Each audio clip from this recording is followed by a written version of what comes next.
Hi, this is Tessa Keogh, and this is another 20 with Tessa.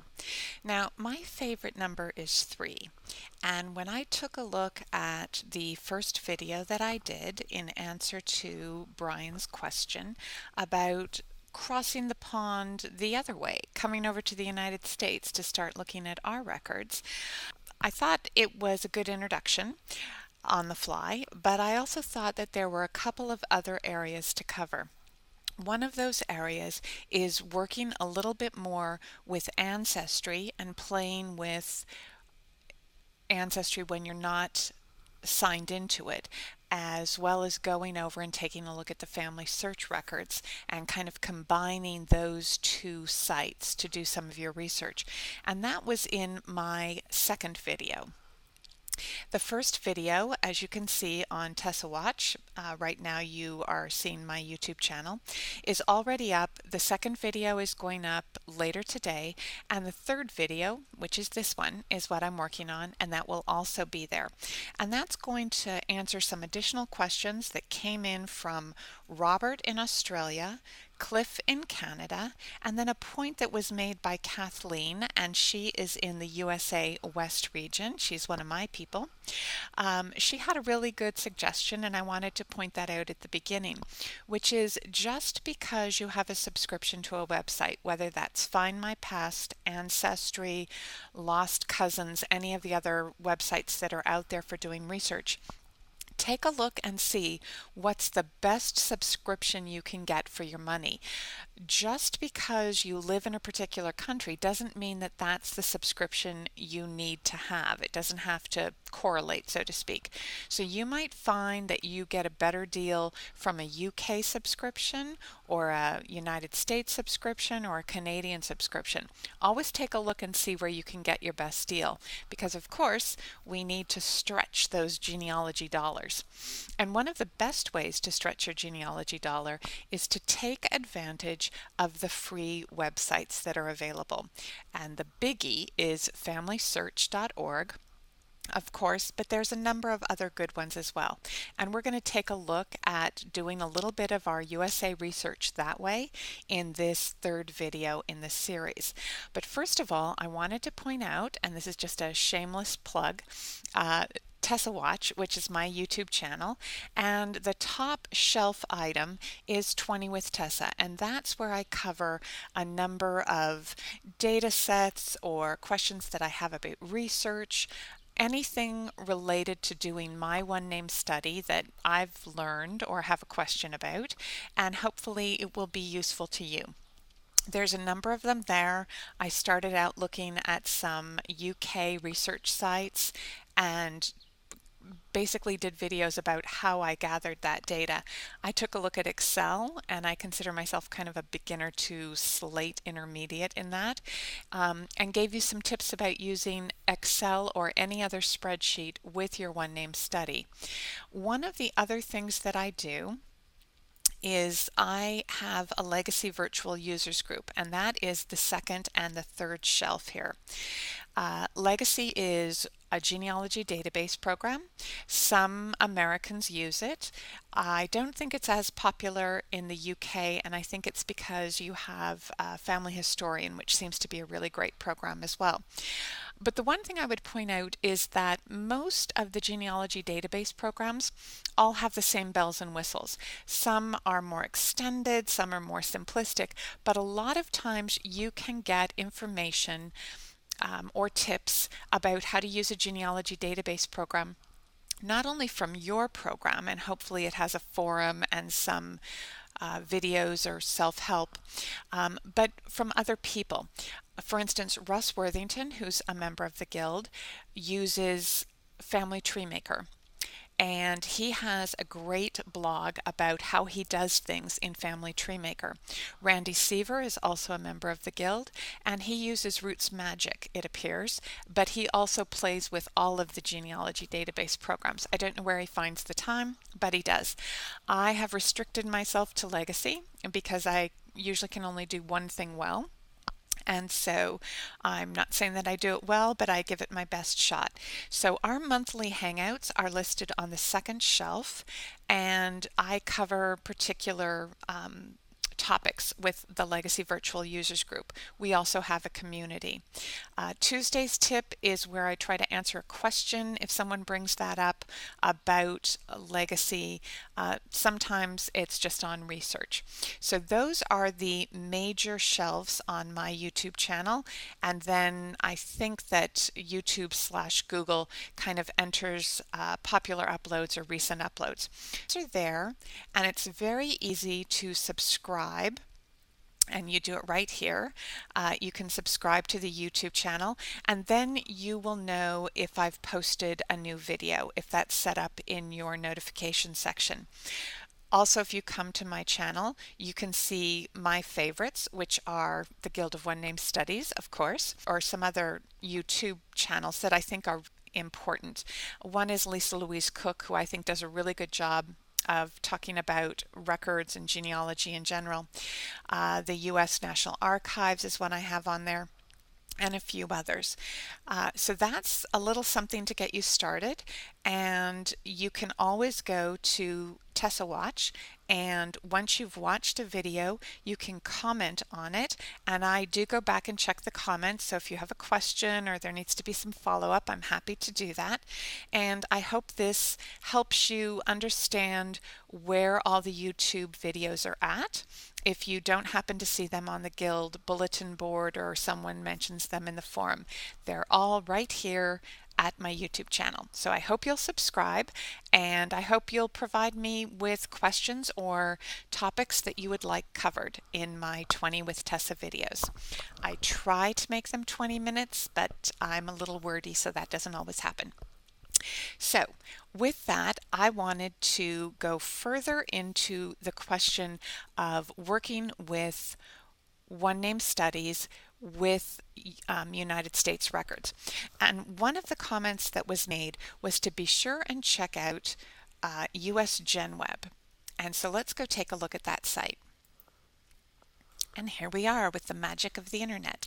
So when we come to US GenWeb, it was a project, my understanding was put together when the internet first started being used for genealogy, and it is a free website, and volunteers from each of the 50 states have put information on, and that could be record sets or information about their counties, links, any number of things.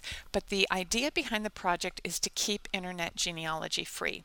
Now, I think that that's a nice idea, but I would also say that we depend on things like Ancestry.com and Find My Past. We depend on individuals who do genealogy research, and I really don't think internet genealogy or genealogy in general is necessarily free. Someone has spent time and effort, whether they do it as a volunteer or whether they do it paid, and I think we have to respect the fact that there are going to be both types of sites.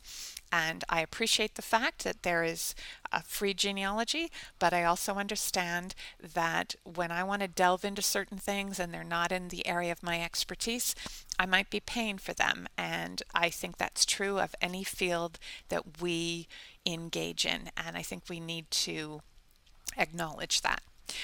That being said, I wanted to point out that one of the things we looked at was the Horridge name, and we found that name in Michigan, I believe.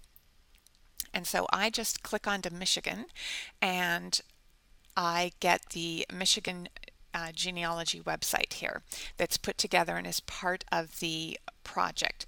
And as you scroll through the page, you will see county pages and an index and anything that's affiliated with that project. And so you can look through it and see what kind of information they have available. And one of the nice things is you can take a look at the atlas that's online. And this is especially helpful if you're crossing the pond and maybe not familiar with the state of Michigan or what the counties are, the divisions, or the rest of it. You can get a little bit of information about cemeteries, information about the Civil War, some history, information about genealogical and historical societies. So if we were to click on this section, And I believe the name of the one county in Michigan, and I'm just hitting Control Find, was, I typed in Gratlot, and it tells me that there aren't any. But when I went down,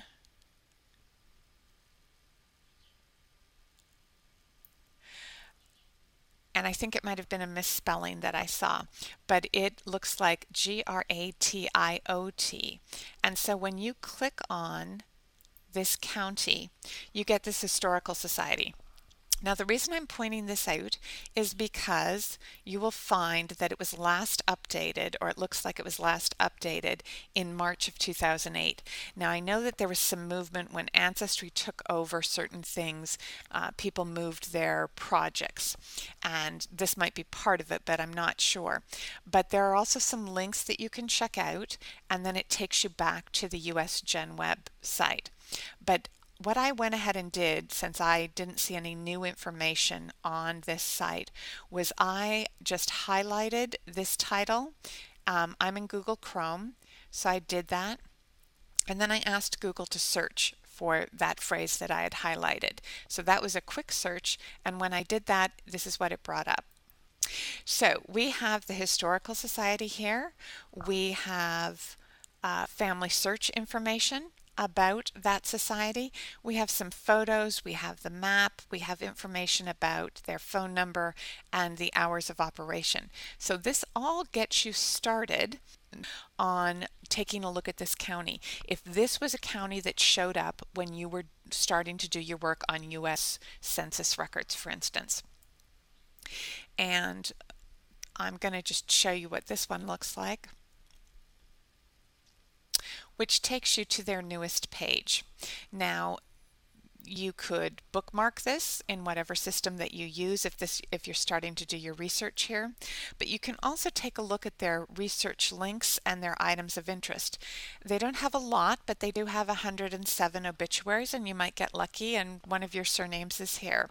You could also take a look at the university website as well as the state website. So there is a lot of information and a lot of links here. So always be sure and do that type of thing first. Take a look at potential sites that you can do your research at. Now, when I came to the Familysearch link, there isn't a lot on this county. I think it's what they call a stub, because they've filled in some basic information, but there isn't a lot here. And so they do want people maybe who are from that county to edit and add information if possible. So you're not going to find a lot in this, wiki about it. But one of the sites that you're taken to when you were on this page about the County Historical Society is called Seeking Michigan. Now, the interesting thing about this is it's going to scroll us through. This is all about genealogy here. And so it gives you information, if you're working in Michigan records, on getting started with your genealogy.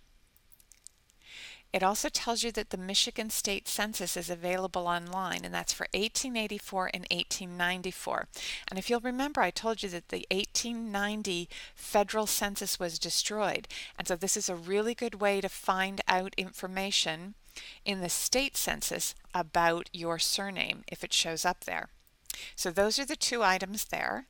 And you can also see that there are death records you can look at, guides and indexes. They tell you their online collections, Michigan history, and a little bit of information if you're unable to visit the archives. And I think that might be the case for most of us in the United States, and certainly the case for those of you across the pond.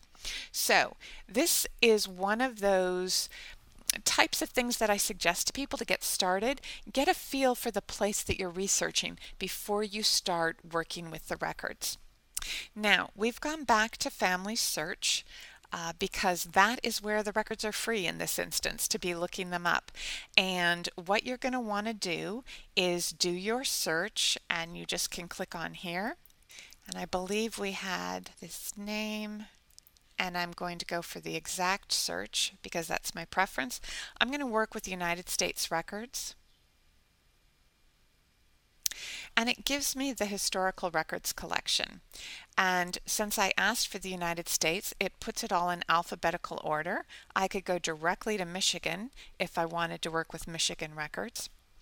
And I can also scroll through, and if I do that, I can ask for the census lists down here, but I can also look at the individual ones. And I pointed this out before, but if there's a camera over here, that means there are images available here on Familysearch to look at. Now, it tells you how many images there are, but for instance, on this marriage record, there are no images to look at. There's probably an index to be looking at. Otherwise, you can browse the images. It also gives you the information on when it was last updated. So definitely take the time to look through and see what's available. And then we're going to go to the census lists. And we're going to go to the bottom of the list. Well, not quite the bottom, because I believe Wisconsin and Wyoming will show up later, but we have the United States censuses, and they're all listed out from the earliest census in 1790 to the most recent census in 1940. And what you'll notice is that there's cameras for each of these, and that tells you that there are images available. So this is something that you're going to want to play with. Now we're at the 1880 census for this surname in the exact search, and what I mentioned to you before is that you can look at the images, you can also take a look at the person's information, and you can open this triangle here to see the information that's been transcribed. When I'm gathering information to put into a spreadsheet, this is the approach I take, because all of this information can be grabbed. I can copy and paste that information. However, if I want to look at the census information, and certainly if I'm doing family reconstruction, what I want to do is click on the name of the person. And this brings up the 1880 census. It brings up all of this information for me, and it also brings up the family group. So I would know that all of these people went together. I can click through and look at each of their entries. I can cite the record, and I can just literally, and let's see how good I am with my cursor. I could take this information and copy and paste it into my genealogy database program if I wanted to. I can always go back and clean up the source citation if I do something a little bit differently than Familysearch does, but I have the basic information to get me started. I can also add the information to my source box, so it'll be in there for me to look at later. I can view the census, and I can download it and keep it on my computer if I choose. So there's a number of different things you can do here. Now this tells us the county that this person was in and the city. So if we went back to our Michigan US GenWeb, we could be looking up this county, we could also look up the town or the city, and we could look up the surname and see if there's any information at the Michigan US GenWeb about this surname or this town, so that we could kind of flesh out and get some more information if we were interested in. So all of this type of thing is ways to approach finding records in the United States, records that we can look at for free, and that's always a good start. And then we could add or layer onto that at any point in time additional research, and that can come from a number of other sites. That might be Ancestry.com, and that might be another site. And as I pointed out before, take advantage of RootsWeb, because you could interact with individuals and you can sign up for the surname board if you're interested in that. Now, one other item that I did want to point out here was going to Ancestry.